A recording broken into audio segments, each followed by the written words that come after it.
we will rise and we conquer a new ground. We will stand up and rise together. We will march into victory. Hold my hand and they say we know IQI is for you as it has been for me.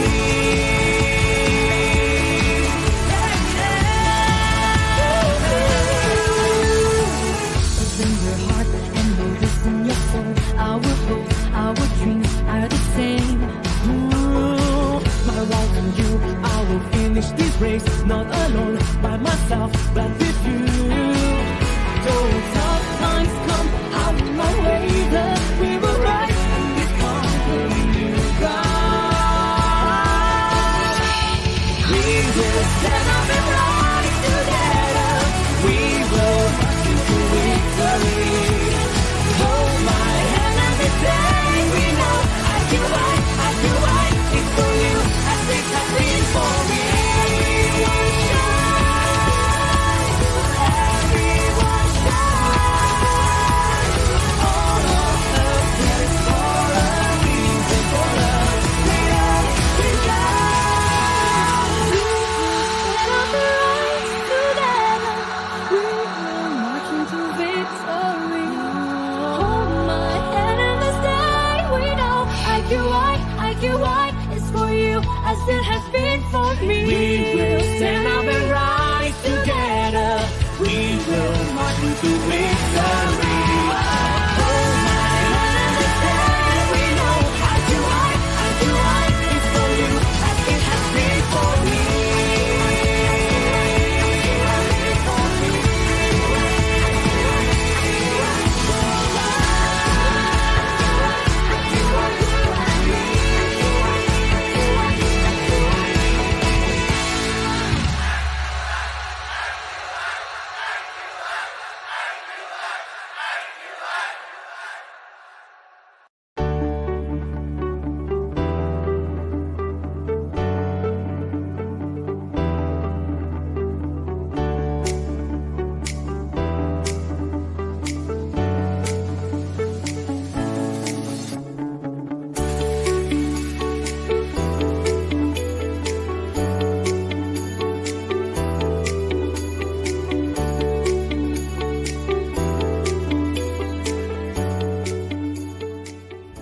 Hi, I'm Winston, I'm James. and we are IQI Victoria.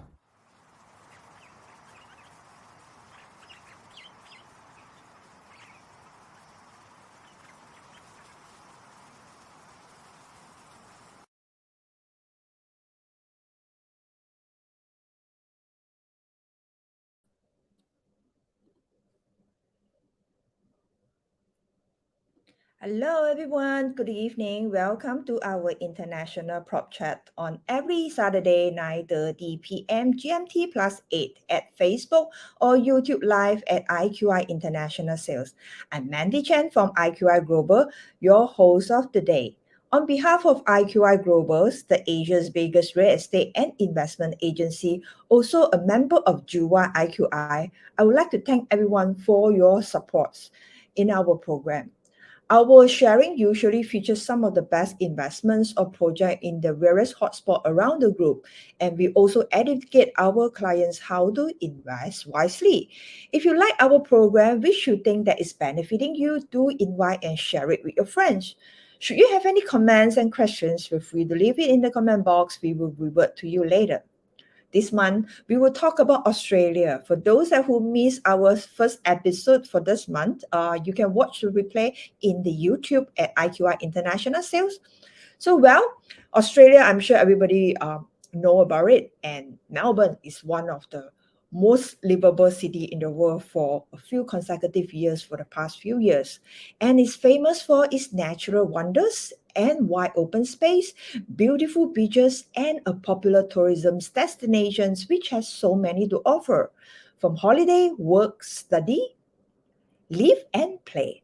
Australia has it all. Hence, every year there are many people heading to Australia, be it educations, migrations, or just for holidays. Again, today we will have our guest speakers, Mr. Winston Lo, Head of IQI Victoria, to provide a guide to buying in Australia. Without further ado, let me invite our speakers. Hi, Winston. How are you? Good evening, Mandy. I'm well. Yourself? Yeah, I'm good too. Perhaps you can introduce yourself before we start your presentations.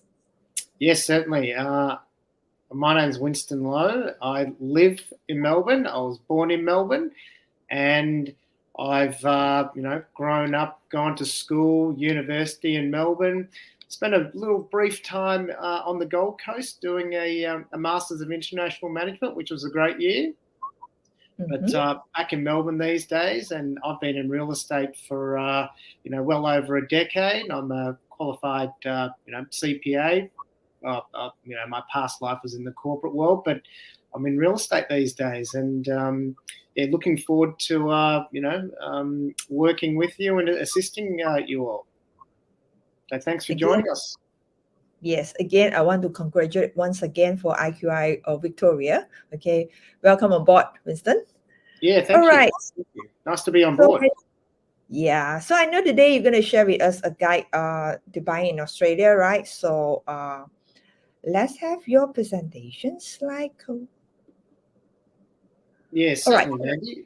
It is a bit daunting for someone who doesn't know Australia that well, and this is a bit of a guide, a bit of an insight into what the different property types are, and just to give you a few tips here and there. So we're here to support you as well. That's great. So next, so yeah, IQI Victoria is now open for business. We're here. We've got a team. So just reach out to us. And how big is your team? Are they specialized in off the plan or both secondary market as well?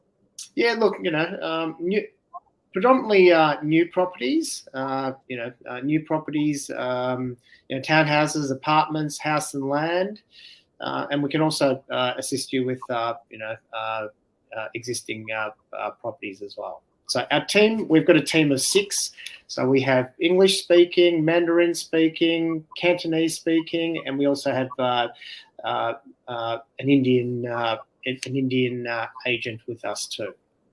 Wow, that's great. So in January, because I know that Victoria is actually quite a big city, so which area do you really focus on it? Oh, look, we focus on the inner CBD, the inner fringe CBD, and also there's townhouses that are a little bit further out, in the east and in the west, and also house and land as well. So normally house and land's a bit further out. All right. So we do have Melbourne covered. Okay.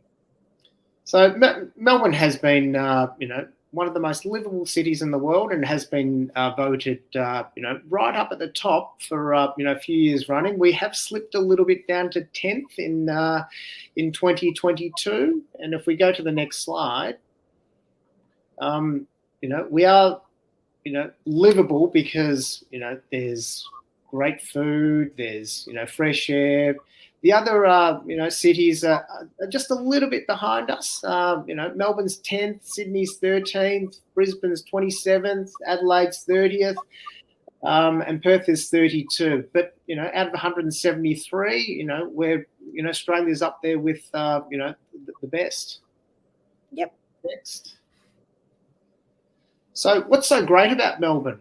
We've got, the sporting events. We've got the Australian Open. We've got, the Formula One Grand Prix, Australian football, if you like it. There's a soccer stadium. So there's all sorts of sports. So if we just pop to the next one, please, Mandy. So if, the other things are, great restaurants. So the food is amazing. It's so cosmopolitan because the population's so vast and so from all around the world. There's theatre and entertainment. So we get a lot of the theatre shows down here. If you want to go out for brunch and coffee, there's great food everywhere and anywhere. Yeah, Melbourne is indeed a vibrant city when it comes to all these art and entertainments. Yes, certainly. And if you want a good night out, Melbourne's a place to be, and it's nice and safe as well. Yep.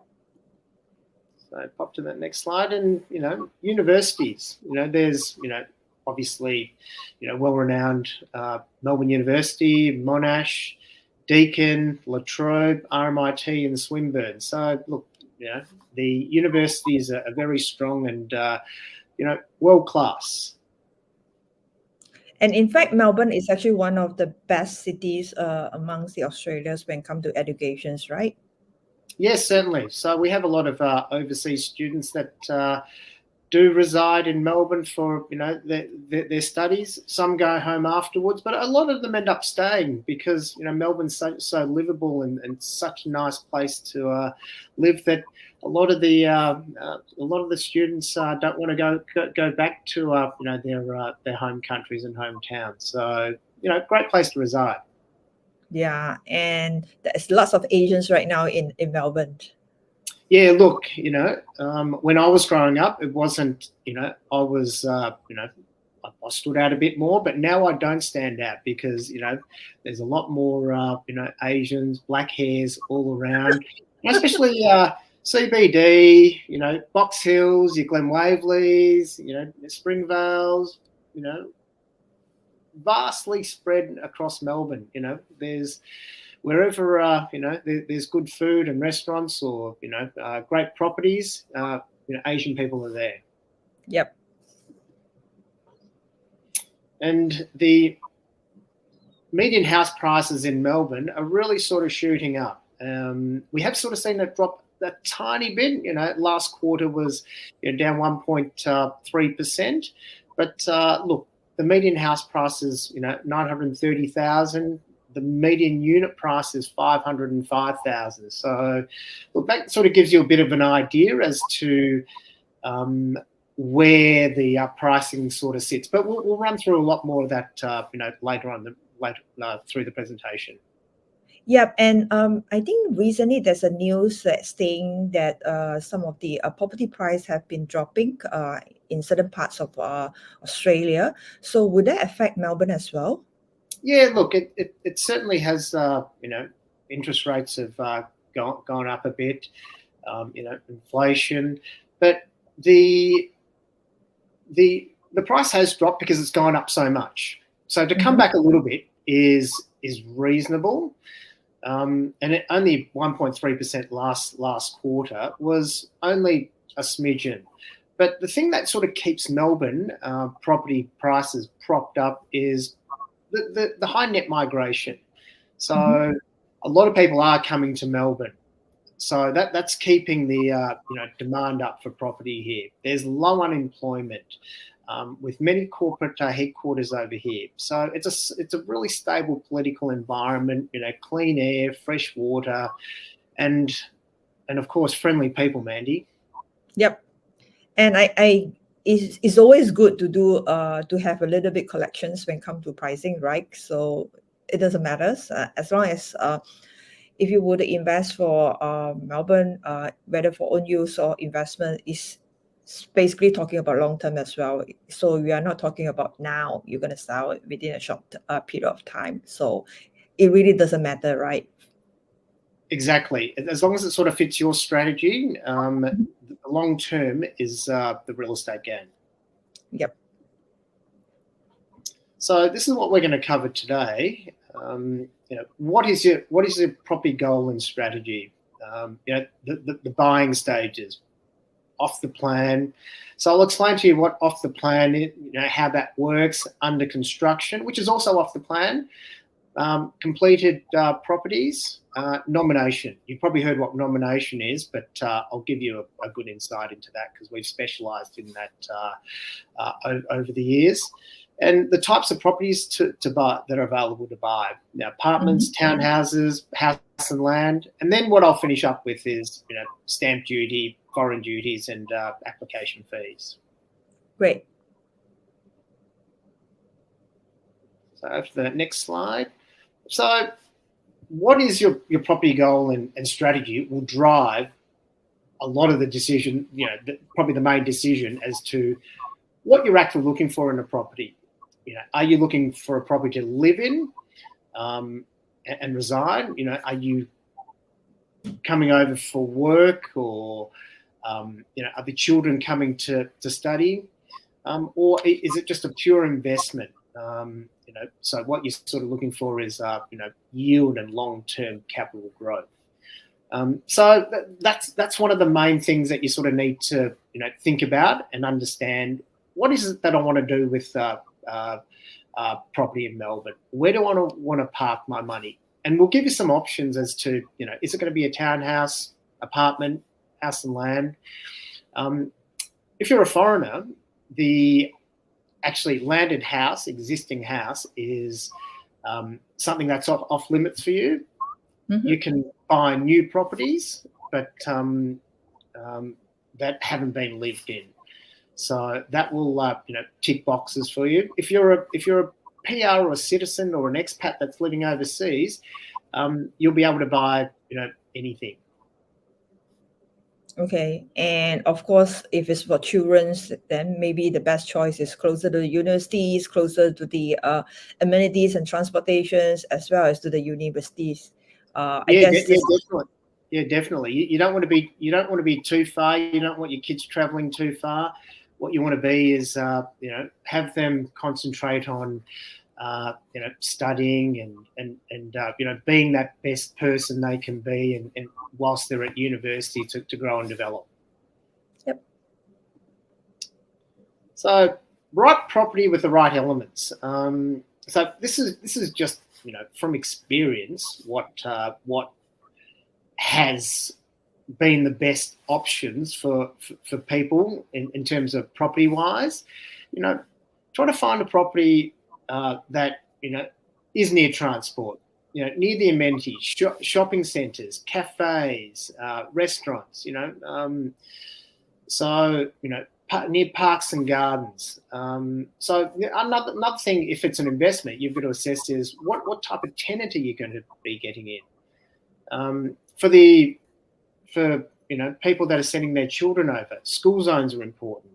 Proximity to universities. But also in the back of your mind, you need to sort of be thinking, does this have, potential in terms of future development and, for infrastructure? For example, there's a new train line, underground train line that's going from Box Hill down to the beach, down to Cheltenham.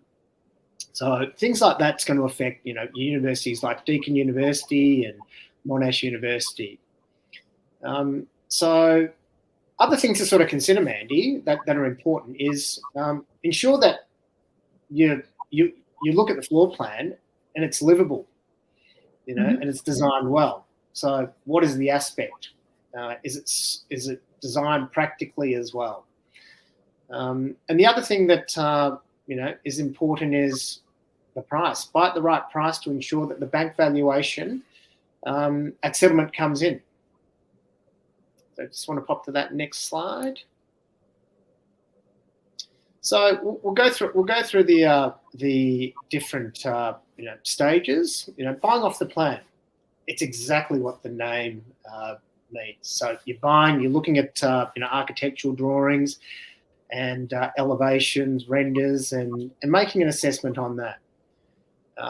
So the pros of buying at this stage is that you have choice. When a development first releases, sometimes it's you want to get the best apartment in the development, or best townhouse, or even house and land. When the land is released, choose that best plot. So that gives you maybe the best view, best floor plan. So that's one of the main reasons for buying off the plan. There's also potential capital growth whilst waiting for construction, and stamp duty savings if it applies to you. So look, there's certainly the other added benefit of saving more money whilst it's actually being built. Some of the drawbacks of buying off the plan is you can't actually go in and touch and feel the finished product. Okay, just one question that pop up is like, is the off the plan often offered to the foreigner instead of locals? It's offered to foreigners as well. Some developments have a certain cap on how many foreign sales they can do, but no. For foreign buyers, this is a great way to get into the Australian property market. Yeah, especially for foreigner, we can't actually go into the secondary markets in Australia, right? Yeah, correct. The closest that you can come to a secondary market is it's still a new property, but once something's completed, you can go in and touch and feel it. But as long as it hasn't been sold before and hasn't been lived in, then a foreigner can buy. Mm-hmm. All right. So something that's under construction is still off the plan. So you can see that the photo in the middle of the page is something that's under construction. That's down at Burwood Brickworks Development, and these are the on the right hand side is the renders. So this is something that foreigners can buy as well. It's under construction. It's probably still quite a little bit away from completion, but same. You look at the plan, you look at the floor plan. Here you can actually still see. Okay, so that's where the apartment's going to be on that sort of third level. And look, as agents, what we can do, if you really want to, we can do a video inspection, and we can just take you around and see what it sort of looks out to. We do have, as agents, we have drones, so we can send the drone up a little bit and sort of, take you around on a little bit of a view line tour. So this sort of gives you a bit of, perspective as to what you're buying. The other thing that we can do when it's in the off the plan stage is, take a picture and show you that piece of dirt, but that doesn't tell you as much as, when it's a little bit, when there's a building up and it's a little bit more complete. Okay, usually for those under constructions, especially you talk about apartment, normally how long does they need in terms of the construction period? Usually it's like within 3 to 5 years? Yeah, look, it's quicker than that, Mandy. It really sort of depends on the size, but look, for high rises, you're sort of looking at the 2 to 3 years. Smaller buildings such as this may take 18 months to a couple of years. Some townhouse developments around about that 12 to 18 months. House and land, you're sort of looking at 6 to 12 months to build. Okay. So with completed properties, there comes a time where maybe something doesn't sell out where off the plan, and there's still properties that do remain. So once it's complete, the landscaping's done, all the furniture's done, you can just walk in and touch and feel and have a look. So we'll cover a bit more of that in the next sections. But look, all the flooring and carpet and the stone bench tops, the ovens are in. So you can go through and just feel it. And look, if you're overseas, we're here over in Melbourne, so we can easily just do a video call with you, so you can see it live. Yeah, for the benefit of those who's new for Australian investments, usually most of the whether you buy apartments or townhouses or house and land package, the units do come with partly furnished, whereby they do not include any loose furnitures. So therefore, if you would to buy it for renting purposes, perhaps you do not need to furnish the units like what we do sometimes in Malaysia. Okay, the tenant will actually bring in the furniture, right?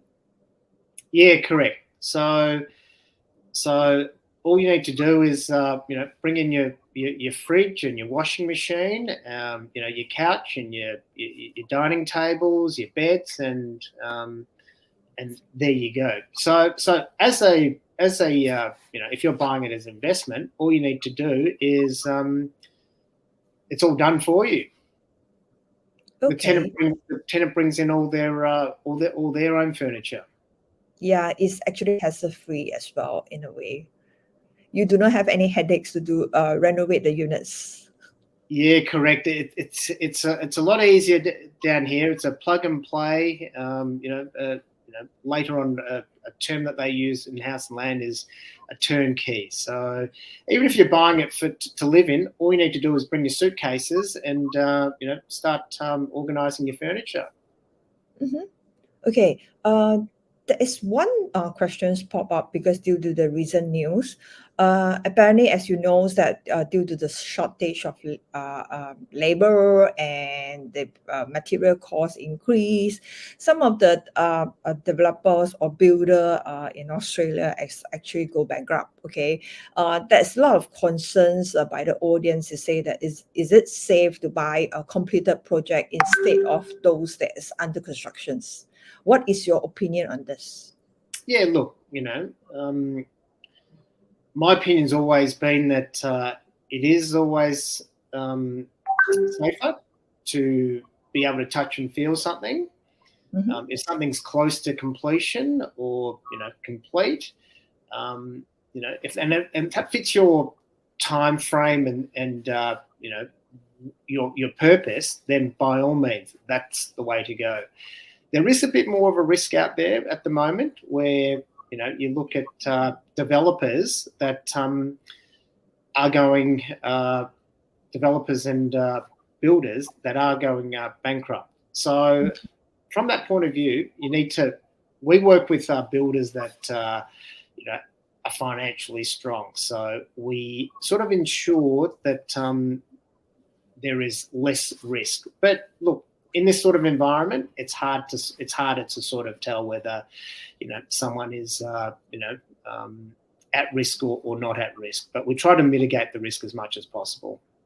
Mm-hmm. So in IQI, we actually do our own due diligence to make sure that it's the reputable developers. We check the background and make sure that they have done quite a few of the projects before and they have good reputations and goodwill in the market. So that is where we only recommend it to our clients. Yes, certainly. Yes. So nomination. You've probably heard of this term before. Nomination is where someone else has signed an off-the-plan contract, and then their circumstances have changed, and a lot of the people have, I've had this question a lot. They ask me, why are these people wanting to get out of this contract or nominate out? And it's a raft of reasons.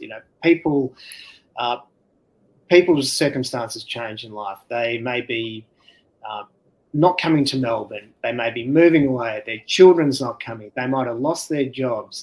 People pass away. People get sick. People, have children, and then they're sort of looking for, something different, a townhouse or something bigger. So 2 or 3 years is a long time in people's lives. So that's why people transfer the contract. So in Victoria, the rules are that you can transfer the contract to someone else, and this process is called nomination. Mm-hmm. So you as a nominee, you step into the original purchaser's contract. So you take over the benefits and also the obligations. And the obligation is to settle the property when required. So the other benefits are you're able to buy into a previously sold out project. the value may have increased over time. So you're buying at a price that is 1 to 3 years ago. So, the benefit's there for you. You don't have to wait as long for completion. So the risk of the development not going ahead or not completing is minimised. Possible stamp duty savings if applicable to your circumstance. And in some circumstances, you may be able to touch and feel the property if we're allowed to do it, or if it's at the right stage of the construction life cycle. Okay, for this nomination, is it only applicable in Melbourne alone or across the cities in Australia? Yeah, look, it's predominantly Melbourne. In places like Queensland, they don't have this nomination. So if you were to wanting a substitute purchaser, they'd have to close the first contract and then start a new contract with the new buyer. Okay, and of course they can actually continue with whatever incentive that is offered to the first buyers, right?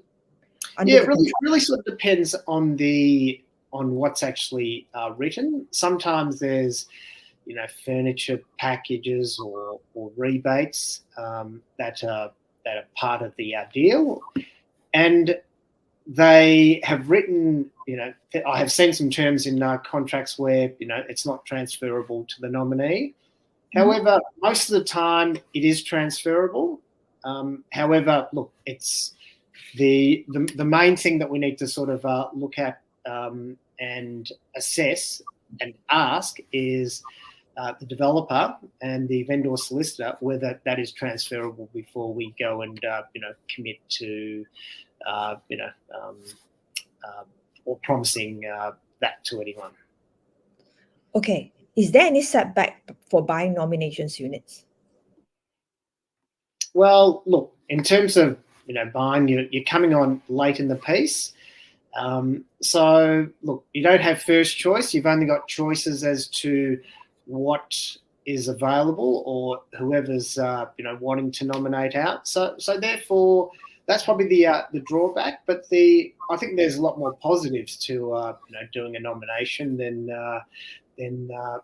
the drawbacks. It's like a lot of the time things may be complete or close to completion, and it's like, well, this is just like buying an existing residential property because I can move in that sort of 60, 90-day period, which is basically the same as when you're settling an existing residential property. Mm-hmm. And your cash flow must be strong and be ready on time to settle either immediately or soon, right? Yeah, look, because you're stepping into the contract, if it's a 10% deposit, have that 10% deposit ready. The other thing that you need to sort of get lined up is your finance. So if you got your finance ready and you're ready to sort of settle, but then you can really take advantage, because sometimes there's good opportunities when developments are at that sort of business end, the tail end, close to completion. Okay. So what we'll do is now we'll cover the types of dwellings. So we'll cover apartments first, and this is a beautiful picture of Queen's Place in Melbourne. Mm-hmm. So this is just Melbourne skyline. It's actually quite pretty. So if you want to go to the next slide. So apartments, also, so conversely known as condominiums, condos over in Southeast Asia. There is so with buying apartments, it's actually quite simple. You sign a contract. So you choose your apartment. If you're buying off the plan, you pay a 10% deposit, and then the balance at settlement. So why do people buy apartments? Well, look, for convenience and lifestyle. They're more predominantly, in areas that are close to the CBD and in higher density areas. The people like apartments because often it's got your facilities like your pool, your gym, dining rooms, outdoor spaces. It's a more affordable price point than a townhouse and a house generally. There's a bit of a community feel. And more supply of apartments as opposed to townhouses as well. And if you're on higher levels, there's views. So it's easy to sort of maintain as well with a body corporate that looks after everything. So and generally quite easy to lease out. So some of the drawbacks. Do you want to say anything in terms of? Do you want to ask any questions in relation to the positives, Mandy? Okay, with regards to apartments, usually, for what my experience and knowledge, apartment usually closer to the amenities, transportations, and in terms of accessibility, it's actually very, very convenient. And a lot of Asians like to invest in apartment, especially in the Melbourne CBDs, because it's closer to the unis, and that is where they are familiar with, right? And right now, I guess it's getting more popular for apartments livings because families are rather small right now, and a lot of bachelors or singles or expats who's working in Australia, whether it's Melbourne or other cities, they will probably choose apartment living as well. And I believe that house and land package usually are far away from the cities. That's why people will not actually go into house and land. They want to save the traveling times and all these things. They still prefer apartment livings. Yes, spot on, Mandy. And I've had quite a few people with children that have been sent their children over for to study in Melbourne, and look, their criterion has been for us. Look, we want to be right near close to the universities, so my child can walk or just jump on a tram, and they can walk downstairs and get dinner, because I don't want them to be too far away from anything, and I want them to also enjoy the city life and be close to shops, so they can do their grocery shopping and not spend too much time traveling. Yeah, and on top of that, during summer break, Chris, like they just close the door, okay, and they can just come back to their countries for holidays and all this thing without worried, because you have all the security in place, right? Yes, certainly. It's not that easy to break into an apartment that is 47 levels up in a building. Yep.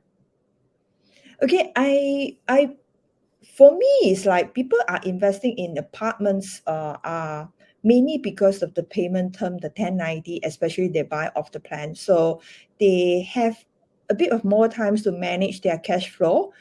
Instead of comparing buying a house and land package, maybe you will probably go through the house and land package in terms of the payment structures. But I guess this is one of the benefits that people looking into apartments. Yes, certainly. And in terms of getting a loan as well, it is a bit easier with the 1090. So it's not as complex as the house and land structure. Yep. So if you just go back to the last slide, Mandy, we covered the positives, but let's have a look at the drawbacks. Apartments are smaller spaces with no land. There is an owner's corporation, so that was a positive, but you also need to sort of pay for it. But regardless, someone's looking after the beautiful foyers and maintaining the lifts for you, so you don't need to do it. It's a little bit noisier and less parking. And we also did cover that, and this is probably a positive, that apartments in Australia are all fitted out and ready to move into, which is what we just talked about earlier. So over to the next slide. So this is a sneak peek of an apartment. So this is the development over in the Docklands. That's close to Crown Casino. So are you able to click onto that link, Mandy? And that's just a quick 3D to give you a bit of an insight into an apartment through this link. Is that possible? Nope. No. Okay. Well, don't worry. I will share the link in the comment box later so that the audience can actually open up and look at it by themselves. Yeah, fantastic. Okay. So just to give you a bit of an understanding, this is a project in Box Hill. On the left-hand side is the render, and on the right-hand side is the actual development that is completing now. So they're starting to get to the business end, and they're looking at construction completion later this month. So from a perspective, there's 194 apartments, 25 levels, and I think the thing that I want to sort of show to you is the types of price points that you're dealing with. So, and they're a good guide for a typical one-bedder. So one-bedders, they range between your 400, early 400-ish to 500-ish, with and without a car park. Sometimes when you get a bigger, one-bedder might creep over to about that sort of 550 mark. The two-bedders, they sort of range between that, 500 and 700 per week. So this is suburban, and then when you sort of get to the three-bedders, sometimes you get a smaller three-bedders, sometimes you get larger three-bedders, bigger wraparound balconies. So they sort of, can range from, just under $1 million, to over $1 million. And if you're more exclusive, if you're looking for something more exclusive, then you can look in the $2 to $5 million range. The thing with apartments out in the suburbs is that you're more likely to get a car park with that sort of pricing. In the CBD, it's probably that sort of pricing, but maybe a little bit higher because there's a lot of demand in the CBD. Car parks are generally reserved for the three-bedders, or they're sold on a dollar basis, around about that sort of $80,000 to $120,000. Wow. Okay. So you're getting a bit more value out in the suburbs sometimes. So this is a sort of the floor plate, so you can see how the apartments are sort of laid out. And one thing that I touched on earlier is it's important. If it's important to you, if the price point's important, then maybe you can live with a slightly compromised view. But what we'll do is we'll give you an understanding of a development that you may be interested in, on what it's actually looking out on. Is it the street view? Is it looking out into a building, or is it looking out into parks? That's something that is of consideration when buying off the plan. Yep. So this is an example of because prospectors coming closer to nearing completion, there's some good deals to have. So this is developer stock that they've got a 2-bed with a car park, 713. They've got a 10% discount on these. So at this type of stage of a development, and if the developer hasn't sold, has left over some stock, there are some good deals that can be had. And this one's right next door to Box Hill Shopping Centre, which is, a lovely place to be. There's lots of, a good Asian community here. There's Asian eateries and Chinese grocery stores. There's a fruit market. Lovely place to be. I really enjoy going to Box Hill, Mandy. Yep, and it's hard to come by that developer are offering discounts. So hardly happen in Melbourne. Yeah, it hardly happens, and they're a really good quality development because I've been through the apartments, and look, if you want me to take you through a video inspection, I'm more than happy to organise that with you. Yep. So that's the up to level 15, the 10% discount. The higher levels are the 25%. Sorry, 20 no, not 25, $25,000 rebate at settlement. So yeah, 10% deposit and balance at settlement. And you can move on to that. Yeah, for those who opt for this locations and you think that this is a good deal, remember, call us or leave your contact number in the comment box. We will get back to you. All right. So don't miss the boat. Yeah, just touching on that, we will have a session later in the month that are called hot properties, and we'll give you a bit of a bit of a sneak peek into some of the good developments that are going on in great places, and some with some good deals. So this is just another one in Footscray out west, 2 or 3 kilometres away from the CBD, due for completion towards the end of the year.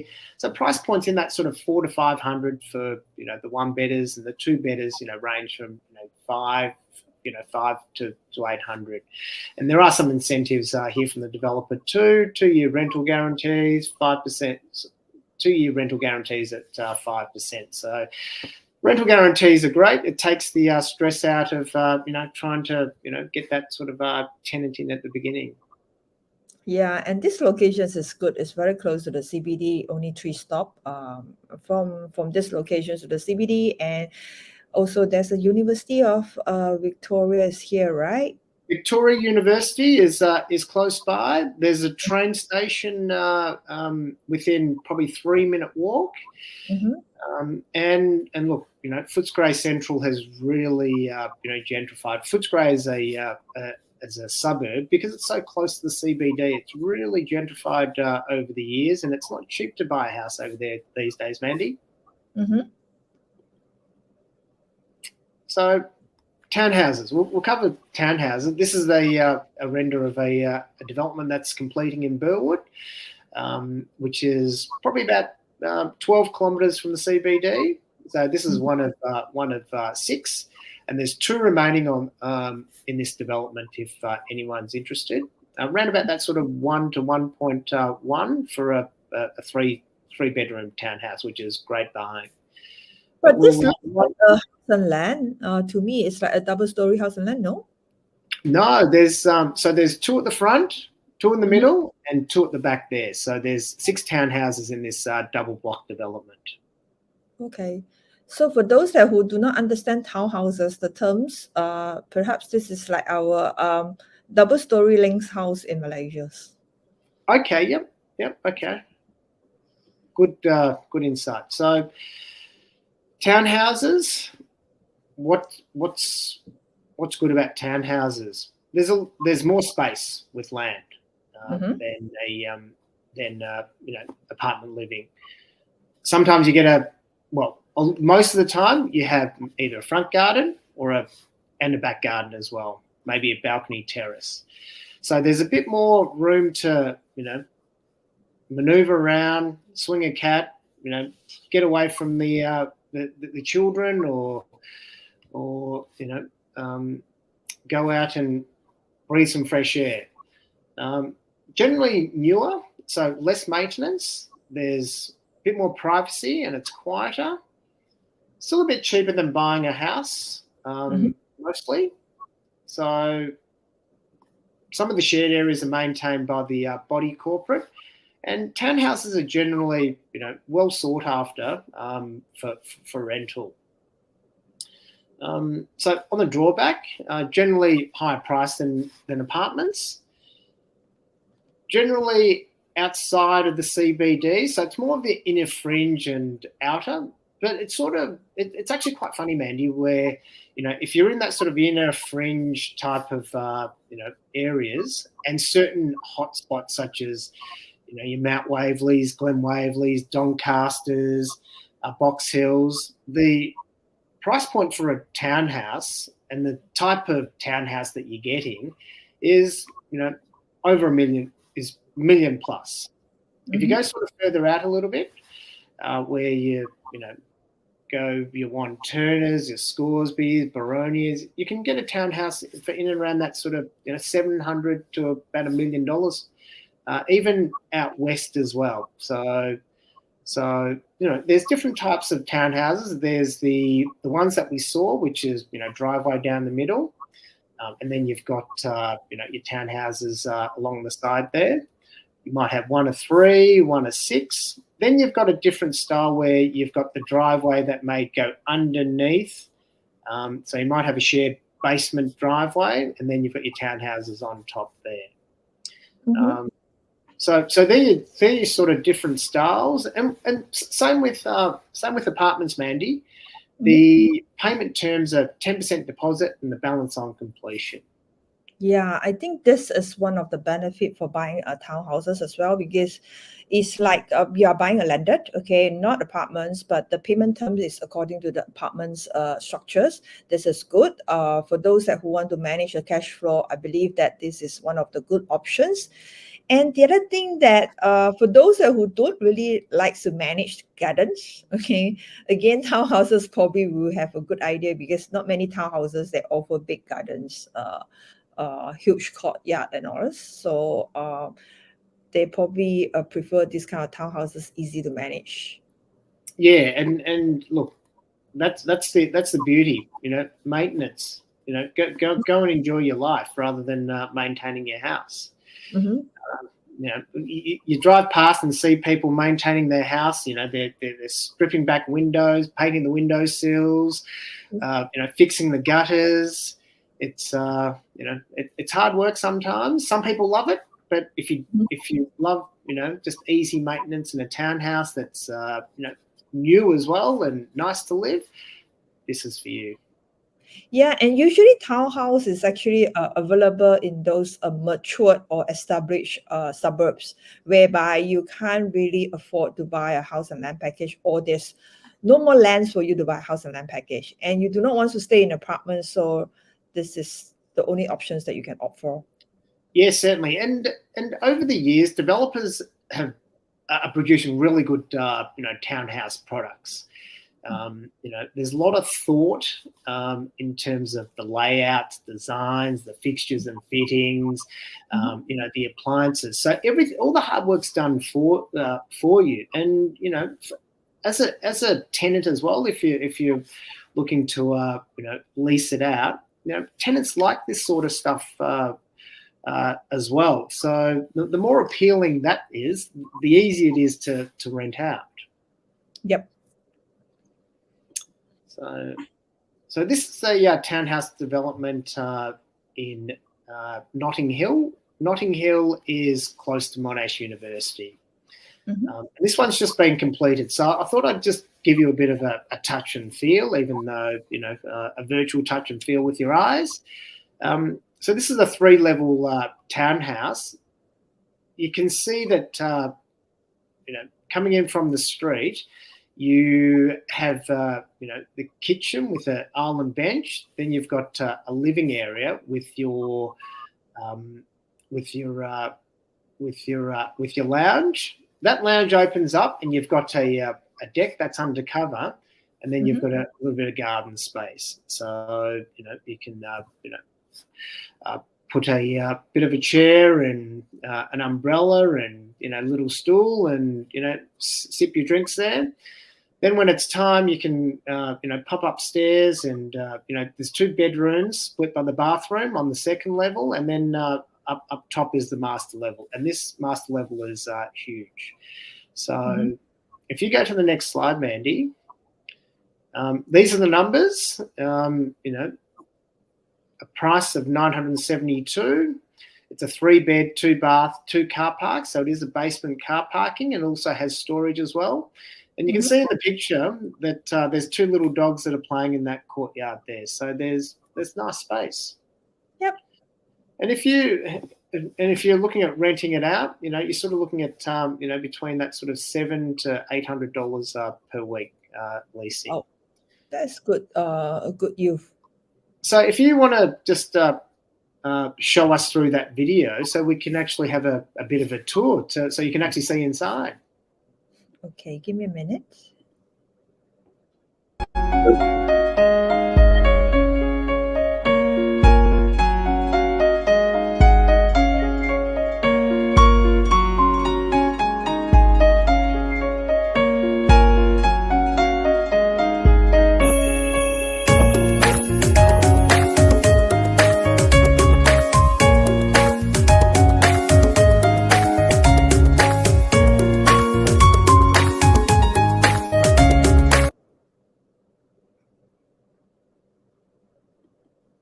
I hope you enjoyed that little sneak peek. Yep. Okay, and this is another townhouse that we have available. Mount Waverley is a very popular suburb. I actually grew up in Mount Waverley, so I know it like the back of my hand. Mm-hmm. This one is in the Mount Waverley High School zone or secondary zone. So well sought after school, lots of top students there when it comes to results, Mm-hmm. and lots of Asians that live in Mount Waverley. There's some great restaurants. There's a new hot pot place that's opened up on the corner of Blackburn Road and High Street, if anyone knows the area. And I've got a few favourite eateries around there. And my mum still lives here, so I know where to go and find good coffee if it's not at home. Okay. Okay, so house and land. So this is a picture of house and land, and as the name describes, you buy a piece of land and then you put a house on it. Mm-hmm. So what's good about house and land? It's affordable, and you get good growth out of it. The tenants and buyers love new. There's less maintenance because it is new, and there's stamp duty savings. So when it comes to stamp duty time, you're only paying on the land component. So the construction later, you don't pay stamp duty on that. So there's no body corporate. You're on your own little separate piece of land. So that is your castle. So you look after your castle. You have privacy, and you do what you like, really, within the law, of course. So the drawbacks of house and land is the majority of these house and lands are a little bit further away from the CBD. So we're looking at places like Melton, Point Cook, over the other side, Cranbourne, Clyde. There's quite a number, and even up north, you've got house and land. So you've got house and land, on the outer fringes. So you're sort of looking, 20, 30 kilometres away from the CBD. Mm-hmm. In comparison to a house, slightly smaller house blocks, Mm-hmm. but easier to maintain. Okay. So also may take a bit longer to build up as well. But look, in terms of time, if you're not in a hurry, you put down your deposit, then by all means wait. So Mandy, you had a question. Okay. Usually people who buy house and lands is like many families with kids and children around, so they want a bigger block of land with more space. And generally, I think customers needs to or investor needs to know that majority of the house and land package is all away from town. So the distance they need to sacrifice because it's further away, provided you have your own cars. If not, even though some of the house and land package will not really like next to the train station. So your own car is actually definitely a must. And you need to do a lot of maintenance for house and land, definitely, okay, unless you have a maid, or else I think in Australia to engage a cleaner or gardener, it will cost quite high per hour, right? Yeah, look, in comparison to, I think the labour rates overseas, it is a bit higher, but look, it's a bit of an Aussie thing, and I'll Mhm. say Aussie thing that people pull out the lawnmower on a Saturday afternoon or a Sunday Mhm. afternoon. It's great when the weather's nice, but you always sort of time it. But that's all. That's the trade-off. If you want that sort of little bit of land, then there is the maintenance that's actually involved there. But look, in terms of that, um, I think we live every day, and there's cleaning to be done. If you want to engage a cleaner, sometimes it's 30 to $40 per hour is the going rate for cleaners. But yeah, to have your own land, to have a slightly bigger living space as well, it's worth it. Tenants love it. And touching back onto your point, families, even first home buyers, they sort of think, okay, do we buy an apartment that's closer to the CBD, or do we go out and find something that's has that slightly bigger space? We can park our cars outside. There's a garage, so we can park our cars in the garage. So it's a different value proposition there, and people love it. The house and land. Yeah, and especially in Melbourne, the house and land package is actually selling fast. The demand is great, as in like if you probably take a little bit longer time to make decisions, probably you can't get the block of land with the desired build up, or the size. Uh, and now it's like most of the time, if you are slow decision making, you probably wouldn't be able to buy uh, a good package when come to house and land. Am I right to say that? Yeah, totally the case. Land, once it's released, goes like hotcakes. It's like lining up at one of the bubble teas. There's always people there. So you do have to get in quick. You might have a reservation down for 24 hours, 48 hours, or sometimes if developers are generous, 72 hours. So you need to make a decision. But I think the main thing is do your homework. Know what sort Mhm. of style that you want. Know what sort of fits onto that piece of land that you're sort of looking at in that development. So it does pay to do your homework. Mm-hmm.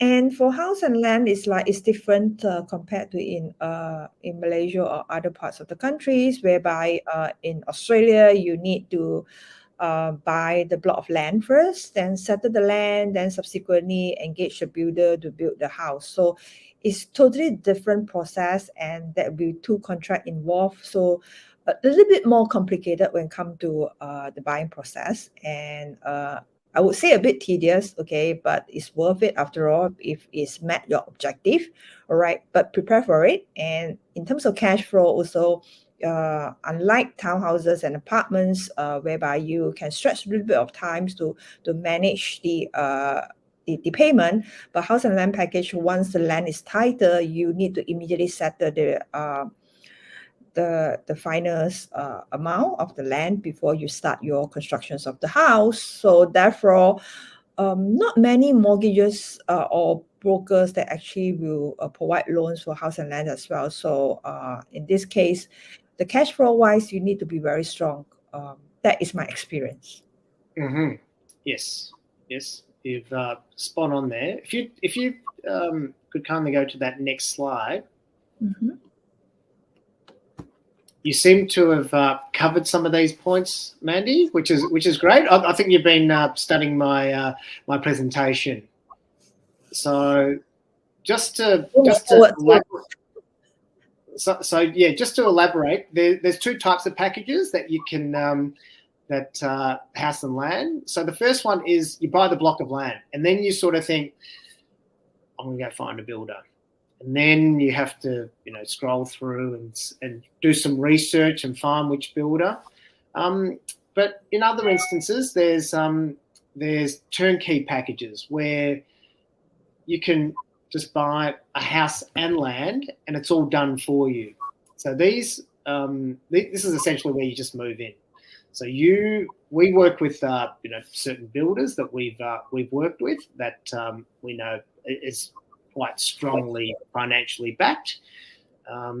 But that's the second way. So you can either do it yourself or have it all done for you. Mm-hmm. In terms of the construction loan, is typically set out in stages. So there's the base stage. So when we talk about base stage, it's the concrete slab going down. Stage 2, the frame. So with the frame, it's where the frame of the house goes up. The lock-up is where the outside cladding is all done and the roof is on. Stage 4 is the fix. So that's when they do the plasterboarding, put in all the cupboards, the joinery, the robes, the doors, and then it gets to the final stage of handover. So that's when you have milestone payments that the bank needs to draw down on. If you want to pop to that next page, please, Mandy. So sneak peek on house and land. Oh, we couldn't do this. So if you could, put that link in the in the section, comment section. Mm-hmm. That'd be great. So people can just go in and have a look at that. So if you go to that page before, this is where you choose developers. So the developers will give you a choice. What style you want. So you do have some choice in house and land, Mandy, where you can pick the facade. They'll give you a few different facades. You can pick the floor plan. They might have a few different floor plans you can choose from. And then there's fixtures and fittings. You may go for a dark scheme or a light scheme. Some people call it a lot of different different names, or peachy, or the more driven scheme, etc. Mm-hmm. Next slide. So this is an example of a turnkey, a brochure from a house and land provider. Mm-hmm. So 716,000, you get 283 square meters of land. That's the layout, and they're the inclusions. So there's things that you need to sort of be aware that what's included and what's not included. So that is something that you may need to really fine tune and have a look at in the contract. But we're here to sort of assist you along. And best thing to sort of also do is engage with a conveyancer or solicitor to review the contract before signing. Okay. So before we touch the foreign stamp duty, so I believe that for house and land package, people can actually build.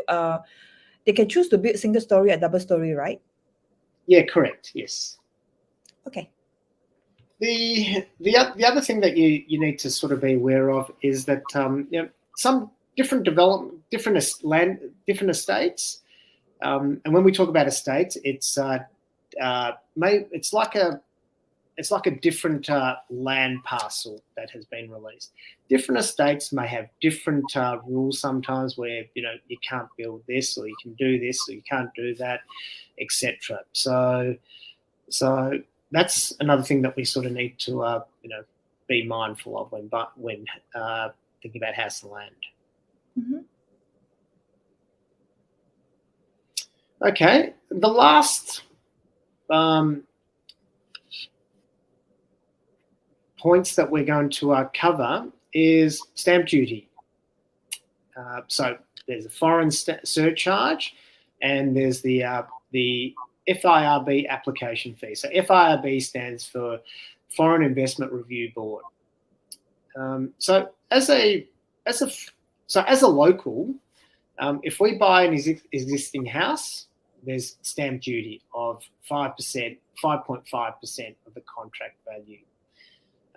If we, as a local, buy an apartment or a townhouse, and it's off the plan, then we pay on the land value. So the land value, for example, the land value is 600,000. We may pay only 25% of that because it's off the plan, hasn't started construction. So therefore, the land value will only be 200,000, and 200,000 times 5.5 is what we'll pay for stamp duty. As a foreigner, it's a little bit different. So stamp duty still pay, even if it's an off the plan, you pay the 5%, 5.5% of the contract value. There's no concession for off the plan. The foreign surcharge is 8%. In comparison to places like Singapore, that's actually quite mild. And then there's an application fee where when you purchase it, when you sign the contract, this needs to get reviewed by the FIRB. So a solicitor will help you through that process. And then there's some completed properties that have a blanket FIRB where the developer's already got the FIRB application, so you don't need to apply for that individually. So there's the benefit there, and we do have some of those. So do message us if you want to find out more on those, but we will cover some of these in the later session this month. Mm-hmm. So that is stamp duty in a nutshell. So any questions for me, Mandy, that you want to fire? Not at this moment, because we will actually zoom into more details when it comes to stamp duty in your next topic, right? So do stay tuned with us for the next topics, okay? Which will be on every Wednesday and Saturdays. All right, we have more to share about on Australia, particularly on Melbourne. Also, we'll introduce some of the hotspots or some of the potential projects to you. All right, so do join us. Remember, should you have any more information, remember to type it in the comment box, or if you have any questions, feel free, okay, to comment. We will answer it to you later, okay. And if you want to get in touch with Winston's, get in touch with Winston's. This is the contact number, and you can scan the barcodes to get into chatting. All right. So once again, thanks a lot, Winston, for your awesome sharing. We learned a lot today, all right? At least for those that audience who do not have any experience in investing in Australia. So basically today, after your sharing, we have all the basics, foundations when it comes to investing in Australia. That is great. All right. So till we meet again, take care, everyone. If you missed the sharing just now, okay, feel free to watch the replay at our YouTube at IQI International Sales. All right. So I catch up with you all again and see you soon. Bye-bye. Bye-bye. Thanks, Mandy. Thank you. See you.